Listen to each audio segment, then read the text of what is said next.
இந்துக்களை விழித்துக் கொள்ளுங்கள். இந்து இயக்கங்கள் நீங்க யார நம்புறீங்களோ, இந்து அரசியல்வாதிங்கன்னு நீங்க யார நம்புறீங்களோ, இந்து குருமார்கள் நீங்க யார நம்புறீங்களோ, இந்து சமூக தலைவர்கள் நீங்க யார நம்புறீங்களோ, அவங்க எல்லாரும் இந்து மதத்தை அவங்க பொலிட்டிக்கல் பவர் கெயின் பண்றதுக்கு தான் யூஸ் பண்ணுவாங்க. வேதம் நல்லா புரிஞ்சுக்கோங்க.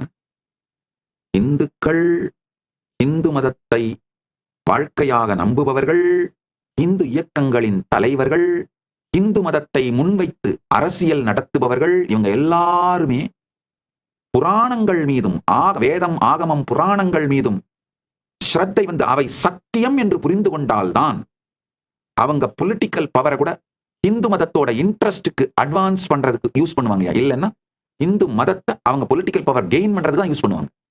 வேதமுடு ஆகமம் புராணம் சத்தியம்னு புரிஞ்சா, உணர்ந்து கொண்டால் அவங்க பொலிட்டிக்கல் பவரை இந்து மதத்தோட இன்ட்ரெஸ்ட் ஃபர்தர் பண்றதுக்கு யூஸ் பண்ணுவாங்க. பொலிட்டிக்கல் பவரோ இல்ல ஜுடிஷியல் பவரோ இல்ல எக்ஸிகியூட்டிவ் பவரோ அவங்களுக்கு என்ன பவர் இருக்கோ அதெல்லாம். இல்லைன்னா இந்து மதத்தை அவங்க பொலிட்டிக்கல் கெயினுக்கு யூஸ் பண்ணுவாங்க. அவ்வளவுதான்.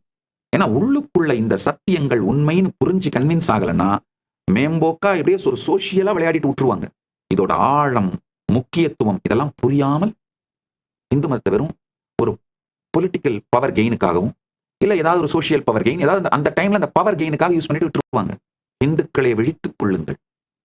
இந்து இயக்கங்கள் நீங்க யார நம்புறீங்களோ, இந்து அரசியல்வாதிங்கன்னு நீங்க யார நம்புறீங்களோ, இந்து குருமார்கள் நீங்க யார நம்புறீங்களோ, இந்து சமூக தலைவர்கள் நீங்க யார நம்புறீங்களோ, அவங்க எல்லாரும் நம்முடைய வேதம் ஆகமம் புராணங்களை ஆழமாக நம்புகிறார்களா, கடைபிடிக்கிறார்களான்றதை மட்டும் பார்த்துருங்கய்யா. அதுதான் அடிப்படை பேஸ்லைன் ஸ்கேல்.